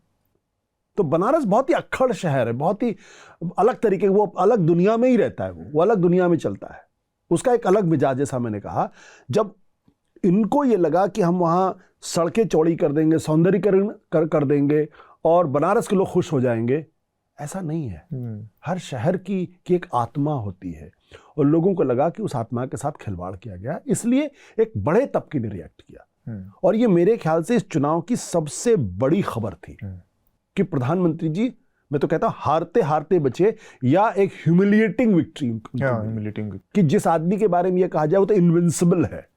जो आदमी ये कह रहा था कि मैं तो, मेरे अंदर तो दैवीय आत्मा, मैं तो बायोलॉजिकल नहीं हूं, जो ये कह रहा हो कि मैं तो ईश्वरीय हूं, मुझे तो ईश्वर ने कुछ बड़े कामों के लिए भेजा है, और जिसकी लोकप्रियता पर देश में कहीं किसी तरीके का कोई प्रश्न ही नहीं, वो लोकप्रिय है भाई, इसमें कोई दो राय नहीं है। वो अपनी कॉन्स्टिट्यूएंसी में आप हारते हारते बच रहे हैं। तो इसका मतलब बनारस ने रिवोल्ट किया कि जब उसकी आत्मा के साथ खिलवाड़ हो रहा था तो बनारस ने रिवोल्ट किया और किसी तरीके से बच के निकल आए वो। और इसी तरीके से अगर आप देखें तो अयोध्या में भी इसके रिफ्लेक्शंस मिलते हैं। और मुझे लगता है यहीं से हिंदुत्ववादियों को सोचने की जरूरत है कि उनका जो हिंदू यूनिटी का जो प्रोजेक्ट है वो इतना आसान नहीं जितना वो समझते हैं कि पूरे हिंदू मानस को बदल देंगे, उसके डीएनए को बदल देंगे। बनारस के अयोध्या के अंदर अवधेश पासी का नारा क्या है? न मथुरा न काशी, अब की बार अवधेश पासी। जिस मथुरा और काशी पे आप वोट मांगते हैं, जिस मथुरा और काशी के मुद्दे को खड़ा करके आप हिंदुओं का मोबिलाइजेशन करते हैं, जिस मथुरा और काशी को लेकर आप लगातार हिंदुओं के माइंडसेट को ब्रेन वॉश करते हैं, एक आदमी उसी अयोध्या में जहां कुछ महीने पहले राम मंदिर का उद्घाटन होता, भव्य उद्घाटन होता है और उससे पूरी दुनिया मेस्मराइज रहती है, वहां एक आदमी खड़े होकर नारा लगाता है, न मथुरा न काशी अवधेश पासी। ये रिवोल्यूशनरी स्लोगन था और बहुत हिम्मत चाहिए था इसको लगाने के लिए। और कौन ये नारा दे रहा था? वो नारा दे रहा था जिसको हिंदू सोसाइटी में जिसका कोई स्टेक ही नहीं माना जाता, जो दलित पिछड़े। हाँ, और वो कहां से चुनाव लड़ रहे थे? जनरल सीट से चुनाव लड़ रहे थे। उनकी हिम्मत क्यों पड़ी? क्योंकि वो इस बात को शायद देख रहे थे या सबकॉन्शियस माइंड में कहीं ऐसे चल रही थी कि अयोध्या का जो मिजाज है आप उसको तोड़े दे रहे हैं। आपकी जहां मन में आ रहा वहां आप तोड़ रहे हैं, डिमोलिशन कर रहे हैं, सड़कें चौड़ी कर रहे हैं, सौंदर्यीकरण कर रहे हैं। तो जो स्पिरिचुअल सोसाइटी है, जो हिंदू सोसाइटी का जो स्पिरिचुअलिज्म है, आध्यात्मिकता है, जब आप उसके साथ खिलवाड़ करते हैं तो सोसाइटी रिएक्ट करती है। और मुझे लगता है कि ये बड़ी तस्वीर है जिसको अब मोहन भागवत आरएसएस के प्रमुख होने के नाते समझ रहे हैं। ठीक बात। इसीलिए वो कहते हैं कि बिना मुसलमान के हिंदुत्व अधूरा है। इसीलिए वो कहते हैं कि हर मस्जिद में शिवलिंग क्यों खोजना। इसीलिए वो कहते हैं कि हमारा डीएनए सबका एक है। इसीलिए वो कहते हैं कि 2000 साल तक हमने दलितों के साथ पशुवत व्यवहार किया है, अब हमें 200 साल तक आरक्षण के लिए तैयार रहना। क्योंकि वो शायद इस बात को समझ रहे हैं कि हिंदू मानस जो है, जो उसकी आध्यात्मिकता है, अगर आरएसएस की विचारधारा उसको चैलेंज करेगी, चुनौती देगी और उसको बदलने की कोशिश करेगी, तो फिर वो पलट कर वार करेगा। क्योंकि हिंदू कोई एक मोनोलिथिक स्ट्रक्चर नहीं है। उसकी एक आत्मिकता है, उसकी एक धार्मिकता है, उसका एक स्पिरिचुअलिज्म है, लेकिन उसमें दलित भी है, उसमें पिछड़े भी हैं, बहुत सारी उसमें धाराएं हैं। तो इससे जुड़ा एक आखिरी सवाल, और फिर हम मीडिया वाले इससे पर आएंगे जरूर से। लेकिन ये जो चुनाव था, ये अगर मैं गलत हूँगा तो मुझे करेक्ट करिएगा, ये कहीं ना कहीं नरेंद्र मोदी की पिछली 2 बड़ी जीतों के बाद पैदा हुए एरोगेंस का भी रिफ्लेक्शन था। चाहे वो हर जगह से 400 पार का नारा हो, या फिर अपने को नॉन बायोलॉजिकल बताना हो कि मैं कुछ दैवीय काम करने के लिए आया हूँ। ये सारी चीज़ें लगातार एक के बाद इशारा करती हैं कि नरेंद्र मोदी इस चुनाव में उस पॉइंट पर पहुंच चुके थे जहां पर ज़्यादातर बहुत ज़्यादा पावर एंटरटेन करने वाले, बहुत ज़्यादा पावर को भोगने वाले लोग पहुंच जाते हैं एक सीमा के बाद, कि उनके अंदर एरोगेंस आता है, उनके अंदर चीज़ों को उस रूप से डायरेक्ट स्पष्ट देखने की क्षमता कम हो जाती है और वो चीज़ों को एक फिल्टर के जरिए देखने लगते हैं। और नरेंद्र मोदी का वो जो बयान है नॉन बायोलॉजिकल वाला, उसमें साफ साफ एकदम दिखता, वो रिफ्लेक्शन होता है कि वो कुछ चीज़ों को एकदम अलग नज़रिए से देख रहे हैं। अपनी जीत को, अपनी पोजीशन को बहुत ज़मीन पर ठहर कर, ज़मीन पर पैर रख कर देख पाने की क्षमता नहीं थी। उस बयान के बाद लग रहा था कि वो कहीं ना कहीं थोड़ा सा हवा में जाकर और चीज़ों को देख सुन रहे थे। तो ये उनके एरोगेंस का भी नतीजा है, अगर हम 2024 के चुनाव के नतीजों की बात करें नरेंद्र मोदी के। देखिए, मेरी जो नरेंद्र मोदी जी के बारे में जो समझ है, उनका हर मूव वो इंडस्ट्री मैन्युफैक्चर्ड है। उनका एरोगेंस भी जो है वो मैन्युफैक्चर्ड है। मैंने उन नरेंद्र मोदी को भी देखा जिनको देख के आपको कह नहीं सकता कि आदमी इतने एरोगेंट हैं। आई हैड इंटरेक्टेड हिम जब वो दिल्ली ऑफिस से बैठा करते थे। बहुत ही सहज आदमी की तरह बात करते थे। उनकी अपनी विचारधारात्मक समस्याएं थी, बट लेकिन जैसे ही वो सत्ता में आए हैं, उन्होंने अपने एरोगेंस को एक पॉलिटिकल टूल की तरीके से इस्तेमाल किया। ये जानबूझ गुजरात से और सायास ये प्रयास किया कि मैं आप लोगों से बिल्कुल अलग हूं, कोई तुलना ही नहीं मेरी आप लोगों से। ये एक बहुत ही सायास, बहुत ही करीने से एक निर्मित किया हुआ एक ओढ़ा हुआ व्यक्तित्व था। And this work for him, क्योंकि अपोजिशन के लोग भी इन ऑ में थे, सरकार में जो लोग थे वो तो ऑ में आ ही गए थे, और वो लगातार अपने आप को इस तरीके से प्रस्तुत कर रहे थे कि मैं कुछ बहुत बड़ा काम करने के लिए पैदा हूं, मैं कोई साधारण इंसान नहीं हूं। तो ये इंडस्ट्री मैन्युफैक्चर्ड एक कल्ट उन्होंने खुद क्रिएट किया, जिसमें आरएसएस ने भी मदद की, संगठन ने मदद की, आरएसएस का जो अपना एक तंत्र है उन्होंने भी काफी मदद की, बहुत मदद की। लेकिन ये मोदी का अपना एक, जिसे कहते हैं कि उनका एक अपना कंट्रीब्यूशन है हिंदुस्तान की पॉलिटिक्स में। लेकिन जब वो ये कहते हैं कि मैं बायोलॉजिकल नहीं हूं, तो ये उनकी हताशा का प्रमाण है। मैं इसको अलग तरीके से देखता हूं। ये उनकी हताशा का प्रमाण था और ये उनका आखिरी तुरुप का पत्ता था 2024 के चुनाव में अपनी हार को बचाने के लिए। मैंने इस किताब में जिक्र किया कि हमारे पास बहुत सारी इंफॉर्मेशन से नहीं होती थी कि हिंदुस्तान के प्रधानमंत्री कुर्सी पर बैठे हुए व्यक्ति के पास मतलब अपरंपार शक्ति होती है। उसके पास जो सूचनाओं का स्रोत होता है वो अनगिनत होता है। हम लोग तो किसी ओपिनियन पोल 4 लोगों से बात करके आधार पर तय करते हैं। उन्होंने तो 6 महीने पहले से एक तंत्र लगा के चीजों को फीडबैक ले रहे होंगे। जी जी। उनको इस बात का एहसास हो गया होगा कि इस बार परिस्थितियां मेरे लिए बहुत मुश्किल होने वाली हैं। तो उन्होंने 2 चीज की, और ये मैं इसलिए कह सकता हूं क्योंकि मैंने चुनाव लड़ा है और मैं राजनीति में रहा हूं। पहली चीज उन्होंने ये प्रयास करने की कोशिश की तो इस बार तो 400 सीट लेके आ रहे हैं। वह तो कोई मुकाबला ही नहीं है, बात तो खेल ही खत्म है। अब 400 सीट आ रही है हमारे पास। ये नेता जब कहता है तो बहुत एक लोगों के अंदर ये विश्वास जगाना, साइकोलॉजिकल गेम, हाँ, कि ये तो जीत रहे हैं, इनको चलो दो। हाँ, तो जो इन्हीं को दे दो यार वोट बर्बाद करने के, तो जीत रही पार्टी, जीत रही। ये जब माहौल बनता है तो वो एक उसका फायदा होता है। दूसरा, जब ये बाण उनका नहीं चला और इस पे कॉन्स्टिट्यूशनल संविधान से जुड़े हुए लोगों ने जब रिएक्ट करना शुरू किया, तब इनके पास एक ही ऑप्शन था, कम्युनल। वो था कम्युनल।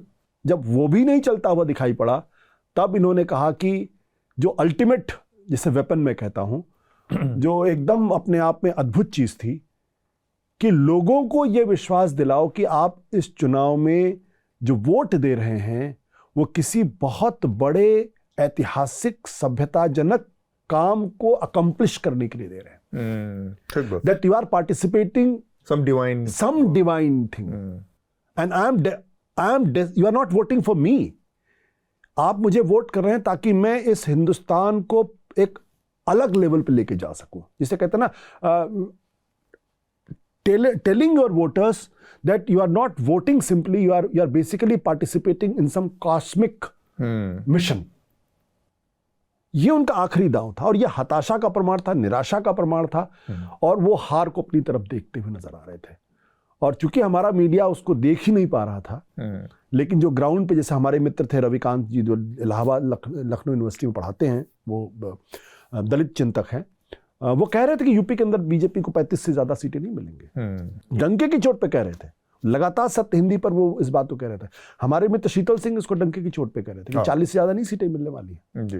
और हम यहाँ कह रहे थे कि तो इस बार तो 80 पार होने वाला मामला, मतलब 80 के बाद अगर कुछ सीटें मिल जाए तो वो हो जाएगा।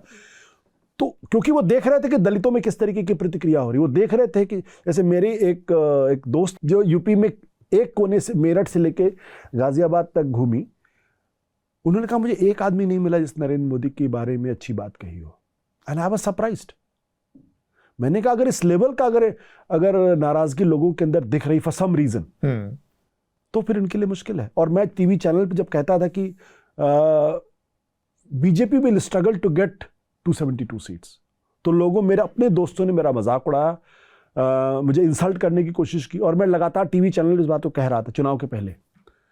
तो जो मैंने कहा ना कि हताशा का प्रमाण था, और वो उनको लगा कि ये कह के शायद मैं लोगों का वोट अपनी तरफ ला सकता हूं। तो इसलिए मुझे लगा कि ये 2024 का जो चुनाव है, ये बहुत मामलों में इसने मुझे भरोसा दिया है कि चीजें जो हैं वो अभी भी उतनी नहीं बिगड़ी हुई हैं जैसा कि हमको दिखाई पड़ता है। ठीक बात है। मीडिया के ऊपर हम बात करेंगे। मीडिया में बहुत, वहाँ पर चीज़ें जरूर बिगड़ी हुई हैं, ये मैं गारंटी कह सकता हूँ बहुत। तो लगभग सभी बड़े जो सर्वेक्षण कंपनियां थी और जो टेलीविज़न चैनल थे, इनके उन्होंने जो एग्जिट पोल दिखाया उसमें 400 पार की बात कही गई। किसी ने 380 दिया, किसी ने 400 दिया, कुछ ने 400 से ऊपर भी दिया। तो इसको लेकर काफ़ी बातचीत है, आपने किताब में भी इसको लिखा है। और एक बड़ी दिलचस्प चीज़ रही एक्सेस माई इंडिया का, कि उनका एक बीच चुनाव के दौरान ही एक वो लीक हो गया था डॉक्यूमेंट, और उस डॉक्यूमेंट में ये बात आ रही थी कि भारतीय जनता पार्टी बहुत मतलब बहुमत की तरफ नहीं जा रही, वो बहुमत से पीछे रह जाएगी, ये उसका था। और बाद में उसको हटा लिया गया और ये कहा गया कि वो फर्जी डॉक्यूमेंट है, जो भी है। बाद में फिर एक्सेस माई इंडिया ने भी उनको 400 के आसपास दिया, और एक्सेस माई इंडिया बुरी तरह से गलत साबित हुआ। तो ये जो बहुत सारे लोग, चैनल मीडिया के तमाम लोग गलत साबित हुए, इसका एक तो ये चेहरा है कि हम पिछले 10 सालों में लगातार देख रहे हैं कि मीडिया ने अपने को कितना बदला है, लगातार उसका पतन जो हुआ है, खासकर टेलीविज़न मीडिया का जो पतन हुआ है। आपके अपने अनुभव से मैं जानना चाह रहा हूँ कि आप एक बड़े टेलीविज़न चैनलों में रहे, वहाँ पर आपने लीडरशिप पोजीशन पर चीज़ों को देखा है और अब आप देख रहे हैं, तो इस स्थिति में क्यों इस मीडिया के सामने इतनी दिक्कत है? क्या इतना आसान है संपादकों को, मालिकों को गला पकड़कर, उनका कॉलर पकड़कर कहलवा लेना कि ये 400 पार जा रहे हैं, इतने बड़े झूठ बुलवाए जा सकते हैं? इतना आसान होता है? बहुत आसान है। कम से कम भारत के कॉन्टेक्स्ट में तो आप समझ ही रहे हैं कि वो तमाम लोग जो 2014 के पहले इंडिपेंडेंट बड़ी बड़ी बातें करते थे भारतीय जर्नलिज्म को लेके, अचानक उनके अंदर क्या हो गया? पहले चीज़ें मैनेज होती थी, ऐसा नहीं है कि चीज़ें मैनेज नहीं होती, रिपोर्टर के लेवल पे होती थी, एडिटर के लेवल पे होती थी, ब्यूरो चीफ के लेवल पे, यार इस खबर को देख लेना यार प्लीज़ यार थोड़ा सा, इस तरीके की बातें होती थी। लेकिन एक चीज़ जो मैंने नरेंद्र मोदी जी से सीखी है वो ये कि politics is all about power. If you could understand the dynamics of the power and the power of the power, then you can do anything. Power की कोई नैतिकता नहीं होती, it is out of morality. और इसको बहुत brazen तरीके से प्रधानमंत्री नरेंद्र मोदी जी ने सत्ता में आने के बाद इसका इस्तेमाल किया है। मुझे बीजेपी के एक नेता ने कहा कि राजनीति में कोई नियम नहीं होता, और मैं आई वाज सरप्राइज्ड, क्योंकि मुझे लगा यार राजनीति के भी कुछ नियम होते हैं, अंडरवर्ल्ड के भी कुछ नियम होते हैं। नहीं, इन्हीं की पार्टी कहती थी पार्टी विद डिफरेंस, जो बहुत नैतिकता और मोरालिटी की बात आडवाणी और ये लोग करते हैं। पावर का मतलब हर हालत में सत्ता हमारे पास होनी चाहिए। उस सत्ता को अपने पास रखने के लिए या पाने के लिए जो कुछ भी संभव है हमें करना चाहिए। तो उसमें democracy, constitutionalism, freedom of expression, media freedom, इसका कोई मतलब नहीं है। तो सीधे अब रिपोर्टर के लेवल पे क्या मैनेज करो, सीधे मालिक के लेवल पे मैनेज करो। अगर मालिक को इस बात का एहसास हो जाए कि वो जेल जा सकता है या पुलिस आके उसको 2 थप्पड़ लगा सकती है या उसका पूरा संस्थान बंद हो सकता है, भाई आप न्यूज़ क्लिक का उदाहरण आप देख ही रहे हैं, ईडी रेड हो सकती है। तो अगर मालिक ने अगर मैसेज डाउन द लाइन दे दिया तो संभव है। भाई ये संभव ही नहीं है कि आपका एंकर टीवी चैनल पे खड़ा होकर हिंदू मुसलमान को पर पोलराइजेशन करे, संभव, ये इम्पॉसिबल बात है। ये इम्पॉसिबल बात है कि भारत और पाकिस्तान के बीच में जंग में कहा जा रहा है कि इस्लामाबाद पे कब्जा कर लिया। ये इग्नोरेंस थोड़ी है, ये बेवकूफ़ी थोड़ी है, ये तो पूरी तरीके से स्पॉन्सर्ड प्रोग्राम है। ठीक बात। जो लोग टीवी चलाते हैं, मैं कुछ तो मतलब कम पढ़े लिखे होते हैं, लेकिन इतने भी कम पढ़े नहीं होते, उनको समझ में ना आए कि यार इस्लामाबाद पर कैप्चर करने के लिए आपको आर्मी को मोबिलाइज करना पड़ता है। भाई आर्मी को फिजिकली वहां जाना पड़ेगा, ऐसे थोड़ी होता है। और आप कह रहे हैं लाहौर छोड़ के इस्लामाबाद पे कब्जा हो जाए मतलब अब कायदे से तो उस पूरी टीम को डिसमेंटल कर देना चाहिए। जियोग्राफी का भी उसको अंदाजा नहीं है कि कैसे आगे बढ़ेंगे। मतलब जिन लोगों ने ये काम किया है, कायदे से उन सारे लोगों के इस्तीफे ले लेने चाहिए थे और उसमें लिख देना चाहिए कि आने वाले 25 साल तक उनको किसी तरीके की कोई नौकरी किसी मीडिया हाउस में नहीं मिलेगी। कम से कम इतना लिख दिया जाए कि यही वो टीम है जिसने इस्लामाबाद पर कब्जा किया था। हाँ, कम से कम यही चला जाए। संपादकों से बात की बात हो गई, ये मैं मान ही नहीं सकता हूँ कि टीवी के एंकर्स जो है, संपादक से जो मैं बात करता हूँ, बहुत सारे अपने मित्र हैं, किसी का नाम लेना ठीक नहीं है, उनका कोई कंट्रोल ही नहीं है एंकर के ऊपर। एंकर्स को तो ये तो ऐसी बात हो गई कि मतलब एंकर्स अपने उसमें अलग ही एक उसमें चल रहे हैं और मतलब अलग अलग यूटोपिया उसमें। इनके एंकर्स के एडिटर कहीं और बैठते, और हमारे मित्र राजदीप सरदेसाई ने अपनी किताब में बहुत अच्छे तरीके से इसका जिक्र किया है कि वो एंकर, वो एडिटर कहाँ बैठता है, वो कैसे कंट्रोल करता है, सबको मालूम है, हर आदमी को मालूम है। उनका एक व्हाट्सएप ग्रुप बना हुआ है, उस व्हाट्सएप ग्रुप में बाकायदा ग्राफिक्स बन के चीजें आती हैं और वो as it is TV channels पे जाती हैं। और उस दफ्तर के बैठे हुए संपादक की इतनी हिम्मत नहीं है कि वो उन एंकर्स को रोक दे। They are so powerful. तनख्वाह उनको यहां से मिलती है लेकिन कामों कहीं और से करते। ये हकीकत है आज की। और ऐसा मैं खुद संपादक रहा हूं, मैं मानने को तैयार नहीं कि कोई एंकर मतलब चैनल की एडिटोरियल लाइन से अलग बात कर ले या एडिटर जो सोचता है उससे अलग बात कर ले। सब इम्पॉसिबल है। अब तो ऐसा लगता है stops at the editors table. पर अब तो लगता है कि एंकर और एडिटर्स भी कई मतलब ज्यादातर चैनलों में तो दिखता है कि वो सब एकमत हैं। एकमत है मैं आपके, लेकिन कुछ एडिटर्स हैं जो जिनको इस पे नाराजगी है, बट वो बेबस हैं। मैं जानता हूं ऐसे एडिटर्स को, वो बेबस हैं, पर वो कुछ बोल भी नहीं, कुछ नहीं कर, वो कुछ नहीं कर, क्योंकि जिस दिन बोलेंगे उस दिन नौकरी चली जाएगी उनकी, और उनकी नौकरी मालिक की वजह से नहीं जाएगी, वो कहीं और से चली जाएगी। आज की हालत यह है कि एक मामूली सा रिपोर्टर अगर कहीं कुछ बोल देता है तो महीने 10-15 दिन के लिए उसको हटा दिया जाता है उसकी बीट से। हाँ, they were told to remove that reporter.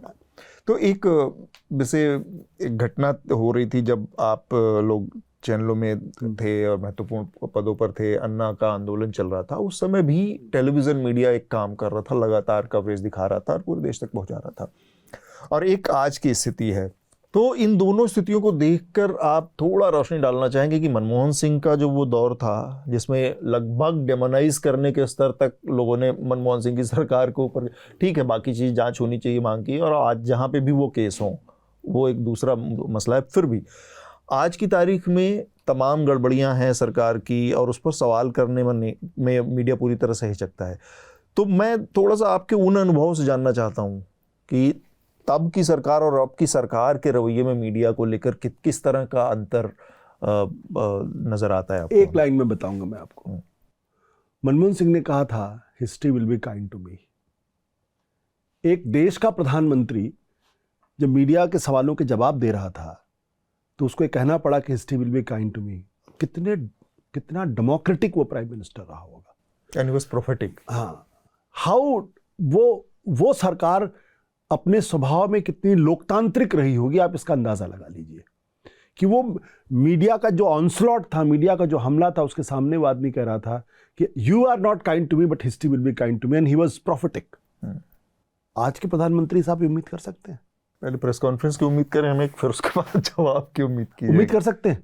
आज तो सेल्फी खिंचा के अपने आप को गौरवान्वित महसूस, मुझे सेल्फी खिंचाने में प्रॉब्लम नहीं है, मुझे उस गौरवान्वित होने में प्रॉब्लम है, मुझे उस औ में रहने में प्रॉब्लम है। एक पत्रकार जो किसी प्रधानमंत्री का इंटरव्यू करने जाता है, उस पद की गरिमा है, उस पद का सम्मान है, लेकिन अगर वो एंकर, रिपोर्टर, संपादक अगर प्रधानमंत्री के औ में है तो बराबरी का आकर सवाल पूछ ही नहीं सकता वो।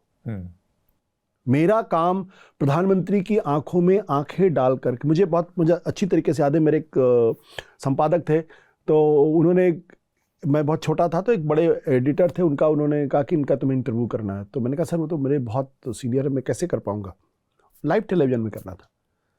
उन्होंने कहा don't be off him, be firm but polite. वो शब्द मुझे हमेशा, तो प्रधानमंत्री से अगर मुझे सवाल करना है, प्रधानमंत्री को अगर मुझे ग्रिल करना है, प्रधानमंत्री को अनकंफर्टेबल सवाल पूछना है और मैं उनके औ में हूं तो कैसे कर सकता हूं? मुझे तो उनके बराबरी पर आके ही करना पड़ेगा ना। बिल्कुल। तो मुझे सेल्फी खिंचाने में आपत्ति नहीं है, मुझे सेल्फी खिंचा के गौरवान्वित होने पर आपत्ति है। आपको उनके औ में होने पर आपत्ति, तब आप वही सवाल पूछेंगे आम काट के खाते हैं, चूस के खाते हैं। फिर तो आप वही सवाल पूछेंगे, फिर आप ये पूछेंगे कि आप आपके अंदर इतनी ऊर्जा कैसे रहती है। ठीक बात। आपके मन में ये सवाल क्यों नहीं आया कि प्रधानमंत्री जी आपने इन्फिल्ट्रेटर क्यों कहा? आपके पास कोई सबूत है कि हिंदुस्तान का मुसलमान हिंदू महिलाओं के मंगलसूत्र को छीन लेगा, भैंसे बांट ले जाएगा? है आपके पास? किसी एंकर ने पूछा, और आप देख लीजिए कुछ खास एंकर्स हैं जिनको इंटरव्यूज दिए जाते हैं और कुछ खास एंकर हैं जिनको पिछले 10-12 सालों में कभी इंटरव्यू नहीं दिए गए। लेकिन हम लोगों के जमाने में जो अन्ना के आंदोलन के समय की जो पत्रकारिता थी, उसको भी अपने अंदर झांकने की जरूरत है। वी एक्सरसाइज, कहीं ऐसा तो नहीं था कि हम भी हवा में बह गए थे। मैं बहुत ईमानदारी, क्योंकि I was one of the editors जिन्होंने शायद, अब मुझे लगता है कि शायद हमने कुछ गलतियां की थी और शायद उसको हमें इंट्रोस्पेक्ट करने की जरूरत है। आपने 2G किया, उस पर पूरा माहौल खड़ा हुआ, क्लीन चिट मिल गया। आपने कॉमनवेल्थ को इतना बड़ा भ्रष्टाचार का वो बताया, क्लीन चिट मिल गई, फाइल बंद हो गई। क्या हम बहुत ही ऑब्जेक्टिव तरीके से जर्नलिज्म कर रहे थे या नहीं कर रहे थे? लेकिन मैं उसकी तुलना आज के समय से तुलना नहीं कर रहा हूं, क्योंकि तब जर्नलिज्म करते समय गलतियां हो सकती हैं, गलती हुई होगी, गलती को सुधारने के लिए भी कुछ अवसर थे, और आप सरकार को लगातार कटघरे में खड़ा कर रहे थे। आज आप सरकार को कटघरे में नहीं खड़ा कर रहे, आप सरकार की दलाली कर रहे हैं। और जो गलती की बात आप कर रहे हो, उस गलती और जर्नलिज्म नहीं हो रहा आज के जमाने में।